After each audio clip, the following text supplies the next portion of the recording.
Have you ever had a really, really bad day? Uh, a bad week?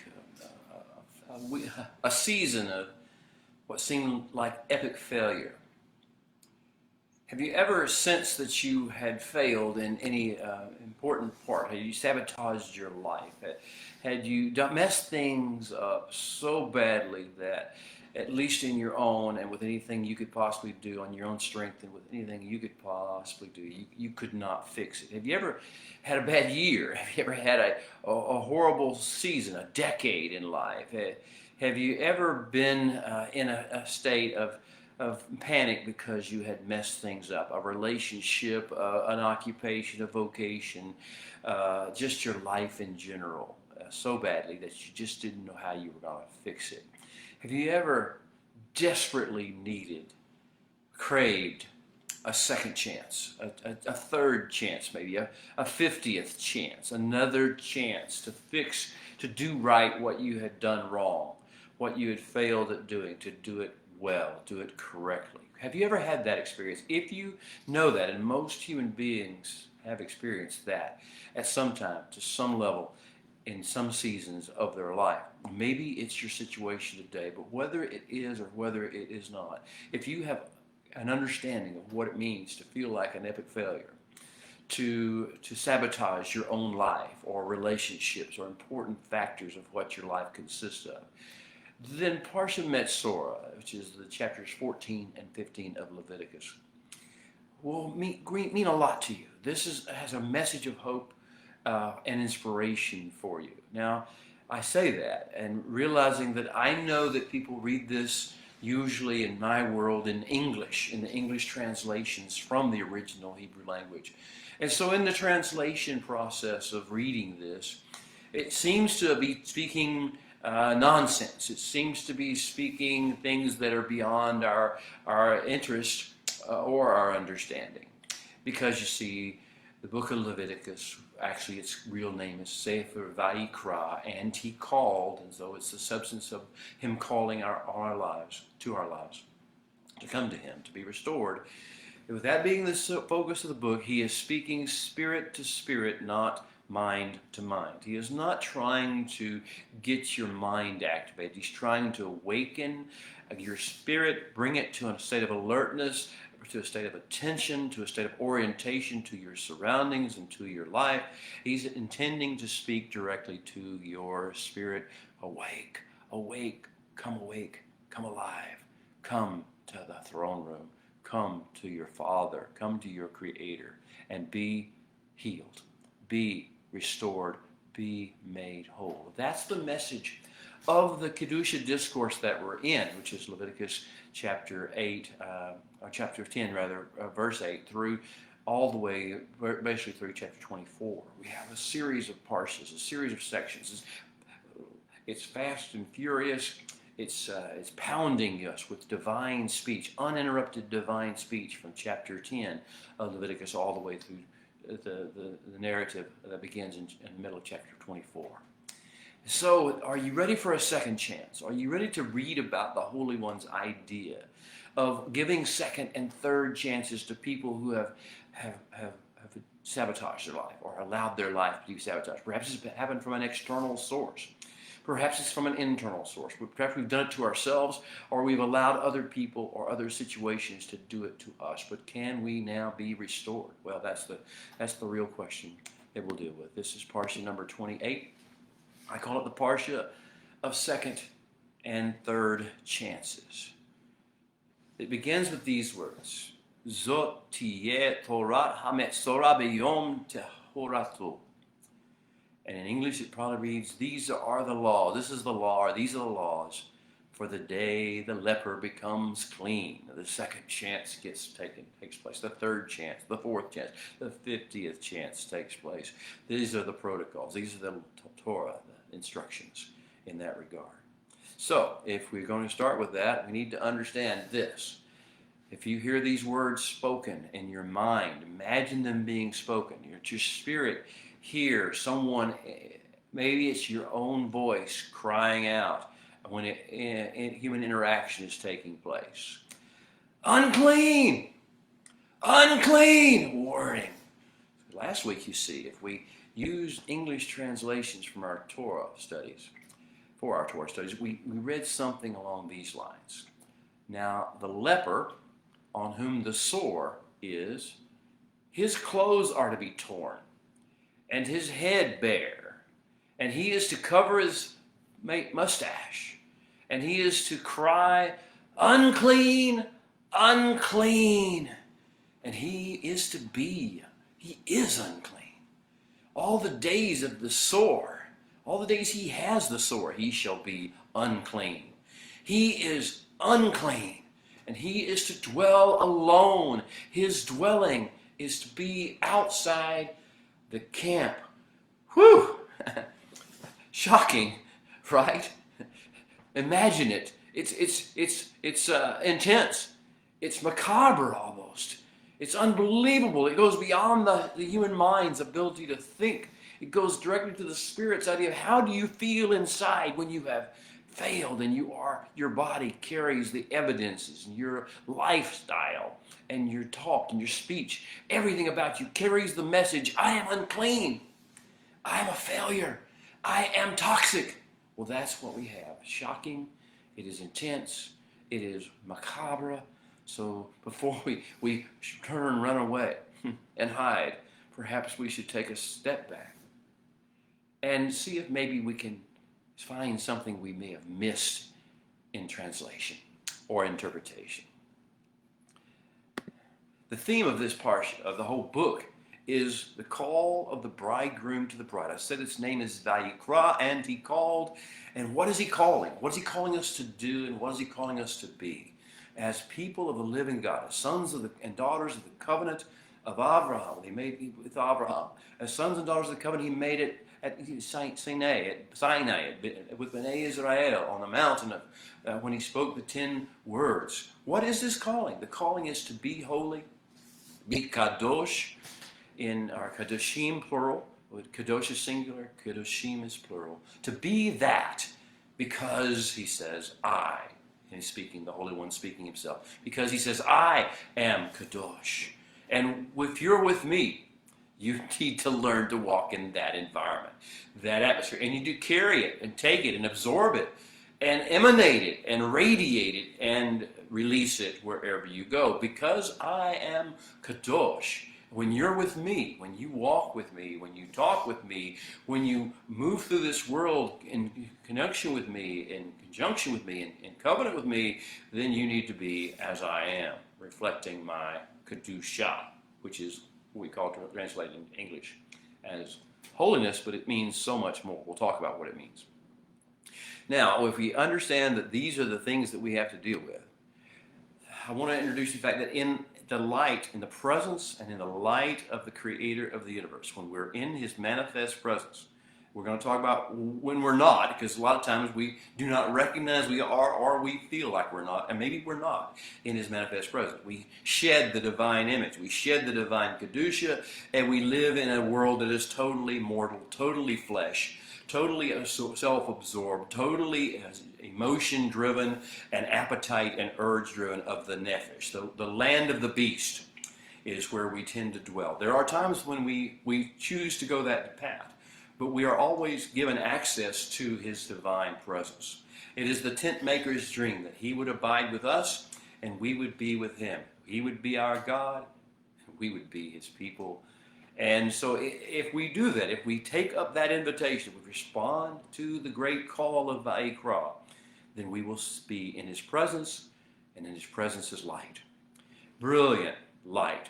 Light that exposes things that we hadn't seen before. Light in which we can understand things and realize things and deal with things we couldn't even see or recognize existed beforehand. In His light we can see and relate to people and to things and to situations in this world, not according to our flesh instincts or our fleshly appetites or our pseudo-intellectual frame of reference or our religious doctrinal creed, but instead as ambassadors of the heavenly host, as courtiers of the courts of the King, who have been in His presence, who have been with the cherubim and the seraphim and the 24 elders and the 4 living creatures and the angelic hosts, and been in that realm, hearing those holy things being spoken of and said and sung and done. And now we can act as ambassadors of the heavenly host and the heavenly courts, as opposed to being merely nefeshut, animals-like beings, beast creatures. We need to have that kind of a change, a transformation in our lives. Well, that is what the Kedusha Discourse is all about. As I've referenced, the Kedusha Discourse is the uninterrupted section of divine speech that runs from Leviticus chapter 10, I believe it's verse 8, all the way through chapter 24, I believe it's verse 9. Now, this Kedusha Discourse, or also known in many circles as the Kedusha Code, or I like to call it the Tabernacle, Temple, Immanuel era regulations or protocols. This discourse is the Holy One's operational manual about how to overcome the flesh, how to overcome what in English we read as evil, to resist it, to recognize it, to resist it, to stand against it, to stand in the onslaught of it, and to instead radiate goodness into this evil. It's Ra in Hebrew. Ra is that which brings about destruction, fragmentation, dissolution, division, or corruption. Now that is, we're called to bring something new to the world, something else to the world, but we have to be in His presence and absorb His Kedusha to do so. So the Kedusha Discourse is the Holy One's operational manual on how to overcome the flesh, Ra, and the seduction of darkness, the pull, the draw of what seems to be where we could hide, where nobody has to know, where nobody can see. We can do whatever we do. We can think whatever we want to think. We can feel whatever we want to feel. We can react any way we want to react because nobody's looking, with the seduction of the darkness. No one will care. You will not surely die. This is the seduction of the darkness that Kedusha Discourse is designed to help us to recognize and overcome. And to do so, not just to recognize it and then to criticize it, but to walk instead in the spirit and breath empowerment of the Holy One, our God. The breath that was breathed into Adam in Genesis chapter 2, whenever He picked him up and told him face to face and breathed into his nostrils the breath of life, and he became a nishmat chaim. He had a neshama as opposed to just a nefesh. He became a living representative of the kingdom of heaven upon the earth. So we're called to come to the Holy One, come into His presence, to receive His operational manual on how to overcome the things that would distract us from our calling and our purpose, and walk in His breath empowerment, His spirit empowerment, the Tov level, and the light of His countenance. So we must define, to understand, our spirits need to grasp what Kedusha is and how important it is. Now, again, this would normally be translated into English as holiness, but we have an intellectual grid. The human mind receives information and immediately processes it according to a grid of pre-existing understanding, a grid of knowledge base, as they think, or information that they have. And so that's why the Holy One does not speak to your mind. He speaks through your mind, beyond your mind, as the writings of the Brit Hadashah say. Shaul says, he uses the foolish things of this world to confound the wise, because you see, you will never respond to Him appropriately in the mind. You must respond in the spirit. So whenever we talk about Kedusha, we're not talking about the holiness that your mind thinks of. We're talking about the very energy of the Creator of the universe. I would define it as the transformative, pulsing energy that emanates from the manifest presence of the Creator. The pulsing, transformative energy that emanates from the manifest presence of the Creator. And this, beloved, this, dear ones, is the essential evidence of His nearness to us. If, as and when, and to the extent we exhibit Kedusha, we emanate, we radiate, we release Kedusha in the things that we say, our facial expressions, our demeanor, our behavior, then we indeed are showing essential evidence that we have been in His manifest presence. We have been with the Creator. We have been in his courts, because that is the evidence. We will carry this Kedusha. Now, it's more than holiness, because holiness is an external thing that you think of, your mind processes. And Kedusha is an energy that wells up from within. It is the very existence, the very essence of the presence of the Holy One. Kedusha is a noun form of a word you may be familiar with, which is just Kadesh, or holy. Kadosh, Kadosh, Kadosh. Holy, holy, holy is the Lord God Almighty. It says in your English Bibles in certain places. So the trifold holiness, this Kadosh, Kadosh, Kadosh. What is Kodesh? Kodesh is an adjective, is to be cleansed of corruption and pollution and multitasking, cleansed of conflicting loyalties, so as to become completely devoted, consecrated, and set apart for divine usage, enjoyment, and service. Kodesh, again, I'll repeat, is to be cleansed of corruption, pollution, multitasking, and conflicting loyalties, in order to become completely devoted, wholeheartedly consecrated, perfectly set apart for divine usage and enjoyment and service. Now that is to have Kodesh. Kodesh is an adjective. We want to have Kodesh. And how do you get it? You carry it. As you carry it, you have Kedusha, which is the noun form. Okay, so we started this idea of what happens when you fail. What happens when you have a total epic fail? What happens when you have a bad day, a bad week, a bad season, a bad decade? What happens, and how can it be fixed? And can you be restored? And is there a second and a third and a fourth chance? Well, now you may understand, by virtue of the high calling that's upon our life, why we might actually need a second or a third chance. Because it is so easy to lose Kedusha. It is so easy to step away from the Kadosh realm and focus our attention upon the things of the flesh, the things of politics, the things of emotion, the things of entertainment, the things of personal conflict in the flesh, the things of ethnicity, and the things of culture, and the things of nationality, to focus on the things of mortality as opposed to the things of immortality.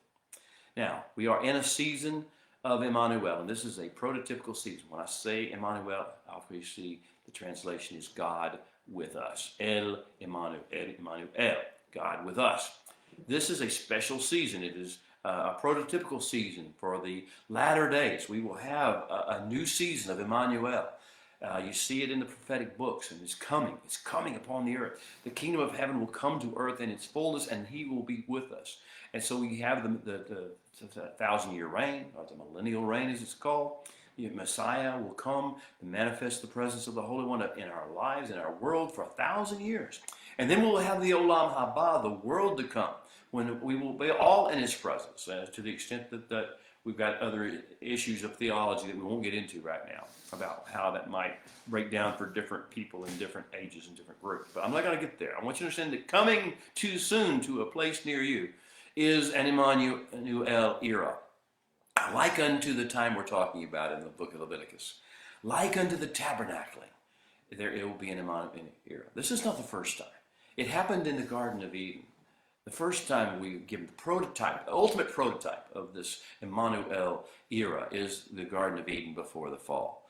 I won't go into detail about it. I hope it's a thing you hunger for, you long for, and you remember. Yes, your spirit, your eternal spirit remembers it as if it were yesterday and as if it will be tomorrow. The second thing, the second location or area in which we experienced a taste of Emmanuel, God with us, was the tent of Abraham and the tent of Sarah. Again, I won't go into great detail, but in those tents, with those individuals and their presence, their relationship with the Holy One, they experienced what Emmanuel looks like in microcosm. And then we have Yaakov's staircase, or the ladder as it's called, Jacob's ladder as many people call it. It was just a dream. It was just a vision. He just got a vision of an Emmanuel era. But in that era, heaven came to earth, earth came to heaven, and the voice and the presence of the Holy One was all around him. He says, surely I did not know you were in this place. You are awesomely in this place. And I did not know it even. This is the way in which we understand that we are in an era of Emmanuel, even when it doesn't feel like we are. And our mind cannot conceive. And our flesh and our pseudo-intellect cannot even fathom that we are in an era of Emmanuel, but we are. And then, of course, there was Horeb and the discussion between Moshe and the Holy One in chapters 3 and 4 of Exodus, when the call to deliverance was made. And then Matan Torah, when the people had been delivered, went to the mountain, and the Holy One descended upon the mountain and spoke the 10 words, the Aseret Hadibrot, of a betrothal, of declaration of who he sees us as being and how he calls us to live. And then the last historic episode that we just dealt with before this Emmanuel era of the tabernacle was the cleft of the rock. Moshe experienced an Emmanuel moment or season in the cleft of the rock, and the revelation of who the Messiah was, who the Holy One was, the Creator was manifested to him. Mercy, merciful, compassionate, slow to anger, ready, willing to forgive sin and unrighteousness and even rebellion, faithful to covenant, and so, visiting generation after generation after generation. This Emmanuel revelation of the cleft of the rock, though it was small in scroll space, was huge in revelatory impact. So now we have the tabernacling form. This will continue for decades. But the tabernacle is built and the Holy One has his presence manifest in it. It will happen again in the Solomonic temple, the first temple, not again after that, not in the second temple, not in the times of the Maccabees, not in the times of Herod's temple. And then the next episode of Emmanuel will be the presence of the Messiah coming, Yeshua, the Messiah coming and tabernacling with us, coming flesh with us. And that tabernacling, that season of Emmanuel, was another prototypical season. Finally, after that season came to a close, we had one more season, the release of the Ruach HaKodesh, Holy Spirit as he's called in some English Bibles, or Holy Ghost as he was called in the King James Version. But this is the release of the Holy Ruach HaKodesh for indwelling of the human beings, for all mankind, for all flesh. And then they will have, of course, in the future, we'll have the millennial kingdom, as we've mentioned, and the Olam Haba. These are times of Emmanuel. Now, during the season of Emmanuel, the manifest presence of the Creator of the universe constantly calls to us. There's a call coming forth from behind what seems like a great veil or curtain. And in the Mishkan, or the tabernacle, that we've been reading about for weeks now in the Torah studies we've been doing, it really was a great veil, a great curtain that we could actually see from behind that veil. The voice, the draw, the spiritual calling of the Holy One was calling to us to come into his courts. Come and commune with him. Come and be made whole. Come and be made well. Come and have the 5 holes of our every man's soul treated and filled and made well again, made beautiful again. But with the era of Emmanuel, with his manifest presence in the earth and calling to us, there is also not just a voice or a sound or a whisper calling to us from behind the curtain. There is light emanating from it. Brilliant light beyond the capacity of the human eye to even fathom. The light that is beyond the frequencies, the wavelengths that we could even see. Divine light, Genesis 1:3, light is now in our consciousness. Our spirit is awake to it, though our flesh cannot deal with it. The light coming from the tabernacle, the Mishkan, is incredibly bright, and in that light we can see things we could not see. They can be seen because we are in that light. If it wasn't for that light, we would be living in shadows. We would be looking at everybody and ourselves through a glass darkly. And therefore we could hide things. We could not be seen for what we really are. We could be seen for what we project ourselves and want to be seen as. Well, so the light is coming forth from the tabernacle, and this brilliant light is showing us things we have never seen before, could not see, did not think we would ever see.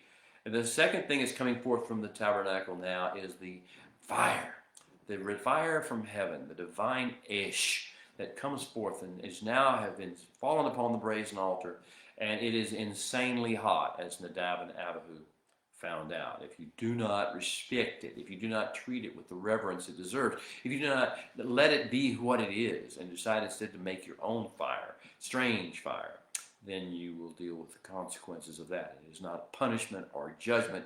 It is merely reaping the harvest of what you have sown. Now we have the light, we have the fire, we have the call of the Holy One come from the tabernacle. This is so good, at least potentially. Man, it is what mankind has been hungering for and longing for since the Garden of Eden, since the tent of Abraham and Sarah, since the Horeb experience, since the staircase dream of Yaakov. This is what we've been hungering for, but in such a time as this, business as usual is not going to be an option. You see, the Holy One's manifest presence in our midst, right near us, changes everything. Absolutely everything about our lives, about us, about the atmosphere. It supercharges the atmosphere. His presence brings supercharging energy into the atmosphere. His presence and Him and in it raises the bar of life and the stakes of mistakes, the stakes that come from mistakes. His presence activates amazing levels of potential that are in us, that are hidden in us, that we didn't know existed. It also redefines what is and is not possible. Is anything impossible with the Holy One? No, but it requires His presence, not some theological construct. It requires His persona, His engagement, and our engagement with what He's doing in His will, and anything is possible. Everything is possible that the human mind can conceive. That's the manifest presence of the Holy One does indeed change everything and open up these realms of possibility. But it also, because of the light and the heat of the fire, presence exposes everything that is in us that is on the raw spectrum, the evil spectrum, as you read it in English, the spectrum of that which is a seed form all the way to the mature form, the sprouting and everything in between. The light and the fire and the heat reveal the things in us that are on the raw spectrum. Self-absorption, cultural or ethnocentric or ideological arrogance, and boy, those are so prevalent in us. Voyeuristic folly, just wanting to try things. I got a curiosity about this or a curiosity about that. Vain imaginations, uncontrolled fleshly appetites and emotions, and all the way up to serpentine cynicism and rebellion and kingdom sabotage. So, up to this point in the Kedusha discourse, here would be my summary of a lot of information. But here's a summary for just a few lines.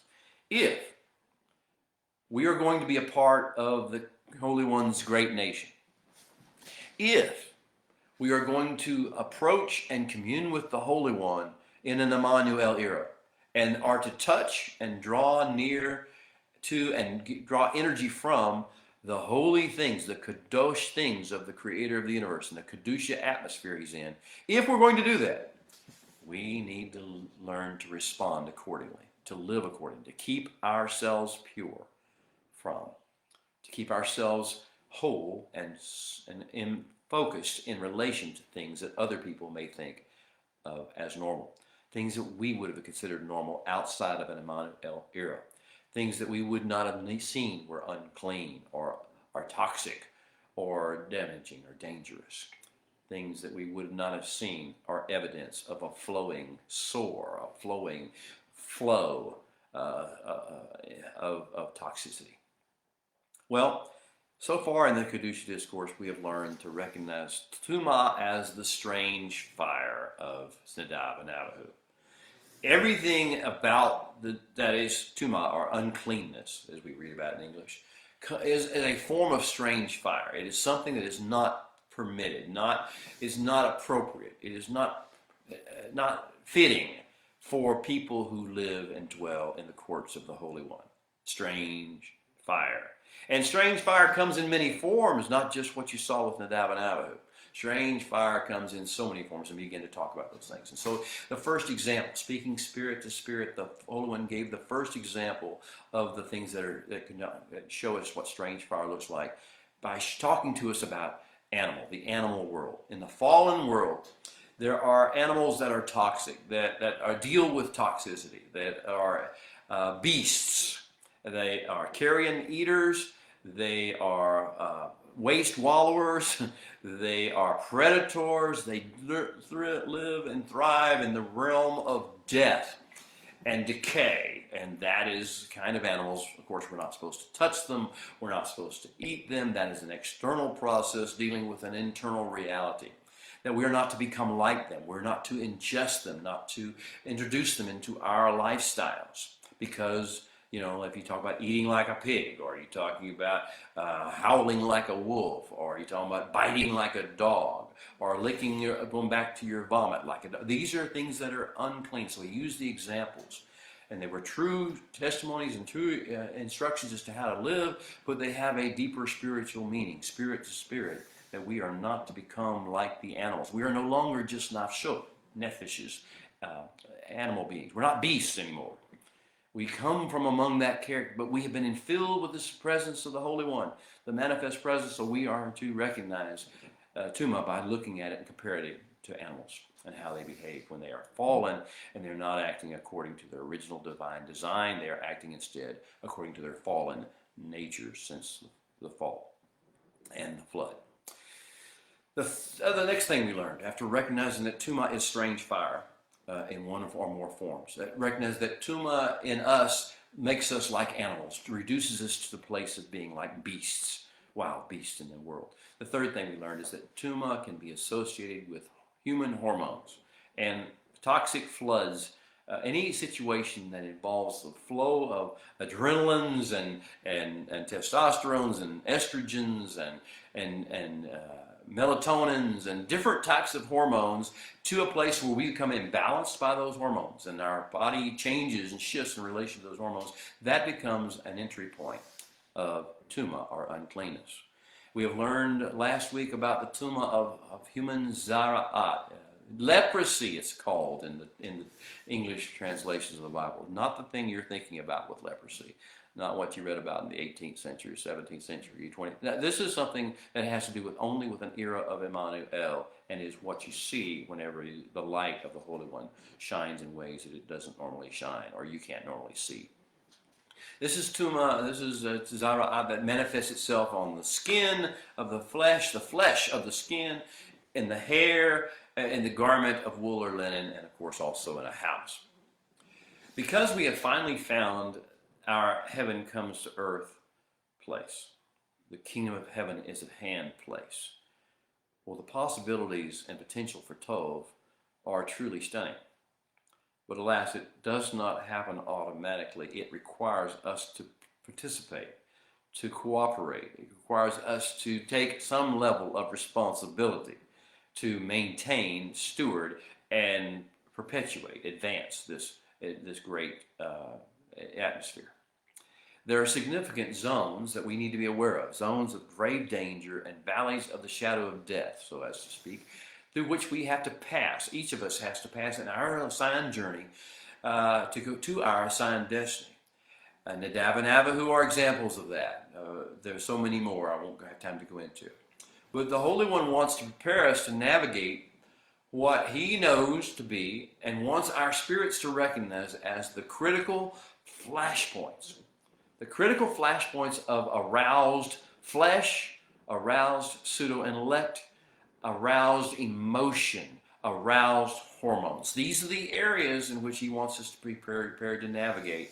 We need to stay at a state of balance, a state of calm and shalom, a state of joy, of hope, a state of faithfulness, trust in the Holy One, and carrying this Kedusha as if it was the most precious possession we have, which it is. We must pass through flashpoints along the way. Sometimes we do it every day. Sometimes we do it every 5 minutes. But we must pass through these flashpoints, and we must learn flashpoints. We learn how to navigate them and transcend them and to cross over where we are more emanating the Kedusha than we were before we started the flashpoint, where we met Him. We have a serious pilgrim responsibility. This pilgrimage responsibility of going to and from, in and out of the divine presence, back into the world, into the divine presence, back into the world, carrying the things of the divine presence. This requires us to recognize the realms, as I call In Leviticus 10, to begin the Kedusha discourse, the Holy One told Aaron, you are to badal, you are to form a red line that separates. You are to keep separate these realms. The realm of the Kadosh, which is infused with the Kedusha energy of heaven, like the Sabbath and the people of God, the tabernacle, the things of the tabernacle, these things, the Torah, these things, keep these things that are Kadosh, the holy, away from, separate from those things which are unholy. Kol in Hebrew, chol actually, infused with earthly corruption and toxicity, part of the fallen animal world.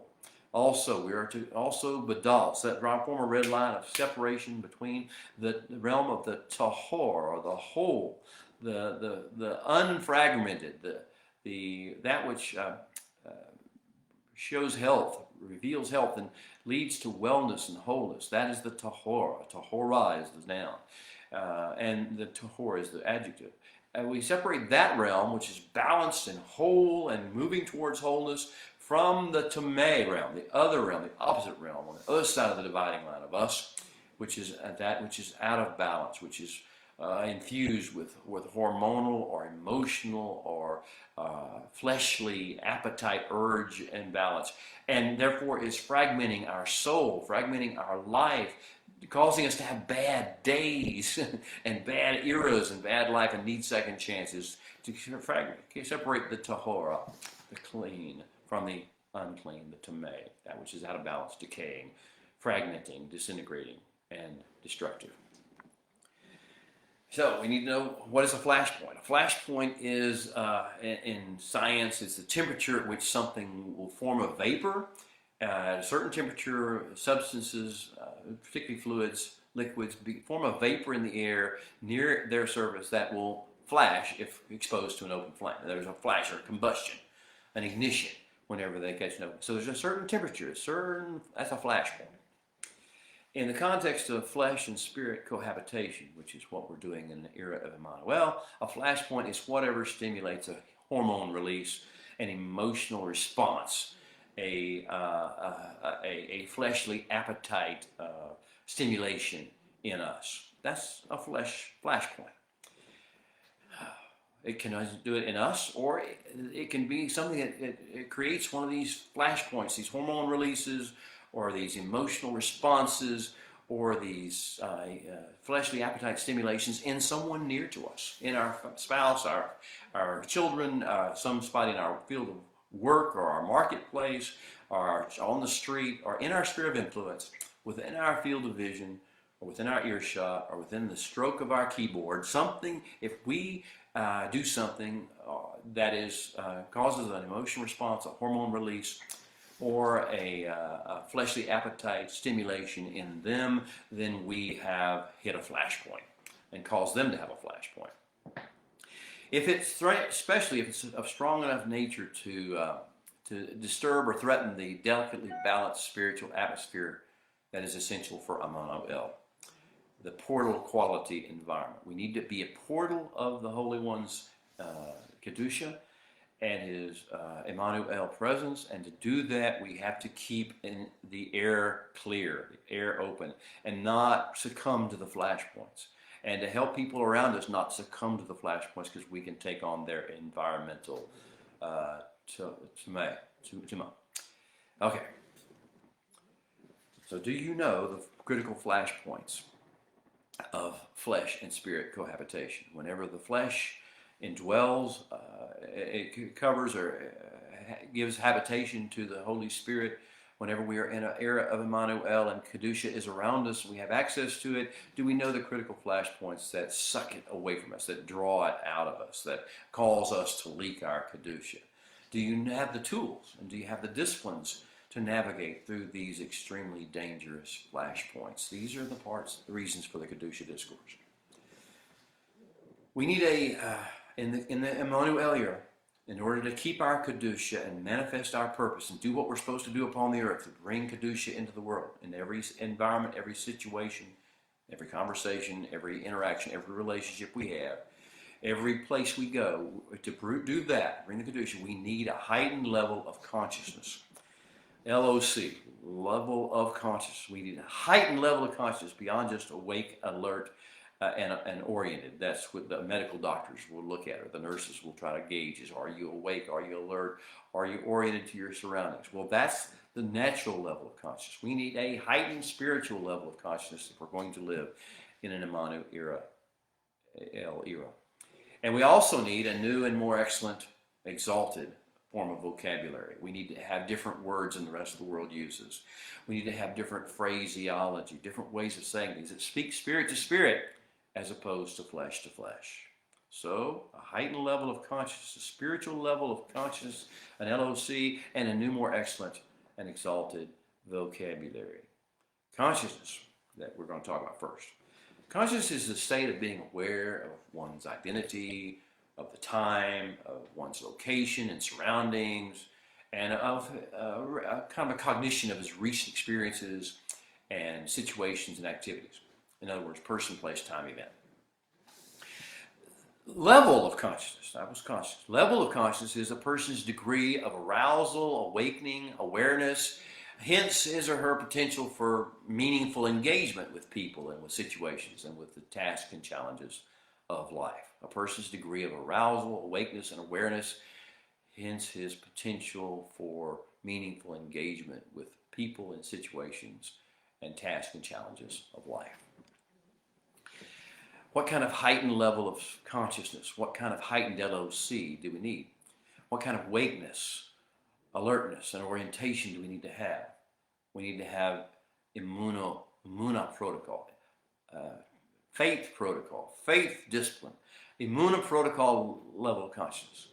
It has a sevenfold baseline that goes well beyond the idea of knowing who you are, your name, and your place that you are, and what day it is, and the things the doctors want to know. The level of consciousness we need to develop, and if not, we're going to wind up at the Metzora, is a level of neshama consciousness and nefesh consciousness. What is the difference between what your neshama is thinking, your indwelling presence of the Holy One is thinking and doing and focusing on, versus what your nefesh, your beast, physical, fleshly nature, your mind, your will, your emotions, your flesh is doing? Do you know the difference between the neshama in you and the nefesh in you? You know, for instance, if someone considers himself a particular ethnicity, you're doing nefesh consciousness. That's what your physical body is. But your eternal spirit has no ethnicity to it whatsoever. It has only one connection. That's connection to the courts of heaven. And so therefore, you're totally colorless and cultureless from a standpoint of the world standpoint. Instead, that's neshama consciousness. You are an eternal being housed in a physical body that you have been assigned for a short period of time. This is not who you are. It is just the task you've been assigned to fulfill life and bring holiness into that kind of a body, that kind of a ethnicity, that kind of a culture, that kind of a size, a shape, a gender, all the things that you are. Neshama consciousness versus, or as well as nefesh consciousness. If we're going to have this heightened level of Imuna protocol level of consciousness, we also need Kedusha consciousness and Tahora. What is Tahora and what is Kedusha? What is Ahava? What is love? What is Chesed, which is covenant faithfulness?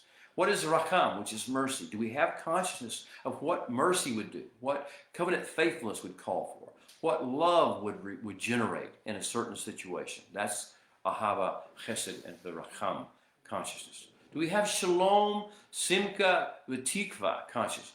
Love, peace, calmness, wholeness, Simcha, joy, celebration, thanksgiving, gratitude, and Tikva, hope.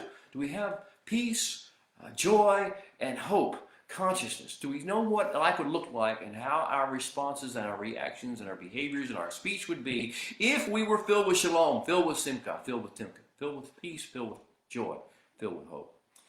As opposed to not being, which is what the normal realm of flesh orientation is.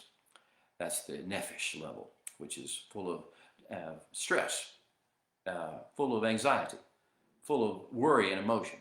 No simcha, no joy, full of sadness and depression and worry. Same thing with regard to deep. No hope, because we see that all the things that are going wrong in the world, in our nefesh, our mind does. Our mind sees everything going wrong, all the problems in the world, and we fret over evildoers and we fret over evil. And that is the problem that we have by living in the lower level of consciousness. If we're going to live in the sevenfold Emunah protocol, we're also going to need a generational and cross-generational consciousness.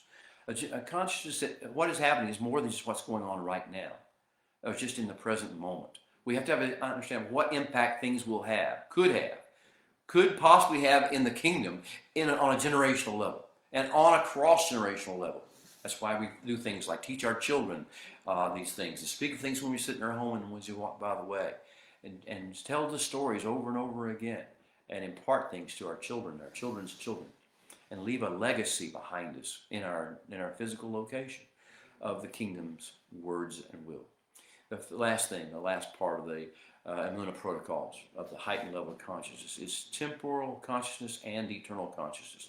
Aware of what's going on in the physical realm, of what the physical realm consists of, but also aware of what is beyond the veil, of things that are unseen, the unseen realm, and how beautiful and how eternal and unchanging the unseen realm is versus how easily, quickly changing and easy to alter are the temporal consciousness. We won't get so upset, in other words, about what's going on in the world as we think it as a temporal consciousness world, because we realize it changes in a New York minute. It changes over and over again, but the eternal consciousness, the unseen things remain the same.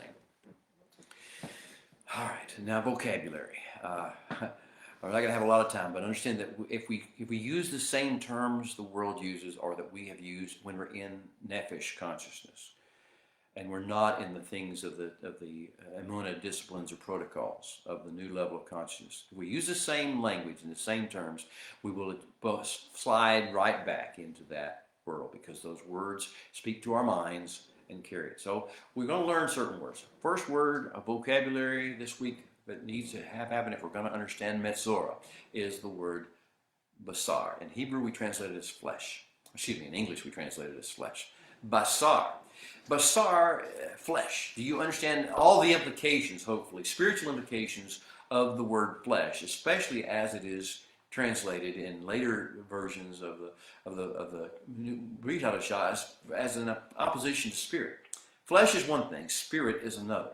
So basar, technically, by Hebrew, the language of the Bible, the language that the Holy One chose to communicate with man, basar means a kind of a level of cheer or joy, or shining cheer that brought forth by good tidings, that accompanies good tidings. Cheer that accompanies and is brought forth by, or is prepared or is produced by, good tidings. Now, if you understand that, that's what our flesh is here for. We are put into these physical bodies. We are put into ethnicities and times and genders temporarily to bring good tidings and to bring about a shining in the world about the good tidings. That is our flesh mission. And anything else we do with our flesh is strange fire. And it's unclean. Now, it's flesh, basar. Understand the language of this, basar. The second thing we need to learn is skin. English it says skin, I should say. In the Hebrew it's or, ayin vav resh. This is not the ayin or the aleph vav resh, which is or, the light. It's very similar, but this is what happens whenever you are exposed to aleph vav resh, the or, the light. It is nakedness or exposure. Skin is nakedness of what is exposed in the light. So now whenever the light of the Holy One shines upon you, and His presence is manifested in you, and the energy and the heat is coming upon you, whatever is supposed to be good tidings is revealed for whatever it is when you're in the nakedness state, the or state, the flesh of your skin, the basar, leor, is going to show what you are. Are you really bringing good tidings? Or is that what you're known for? Is that what you're emanating? Good tidings. And are you emanating? Are you shining? Is your face shining with the joy of those good tidings? Are you bringing about the joy of good tidings to others who hear you? If not, it will be exposed. Your nakedness will be exposed, the flesh of your skin.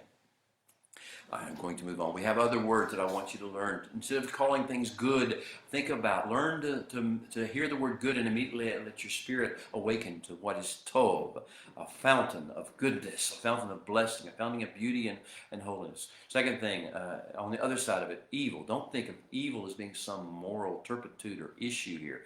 Evil is ra, is this Hebrew word the Holy One used in Genesis to talk to about. There are things that are in this world going to take you away from the place you're supposed to be, that are going to distract you and cause you to become fragmented and conflicted in your loyalties, you're going to be double-minded.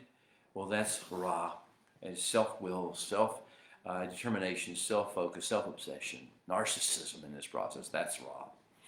Okay, the issue of Kedusha we've talked about. Holiness, as it said in English, but so much more. The energy, the pulsing energy of the presence of the Holy One, as released in you.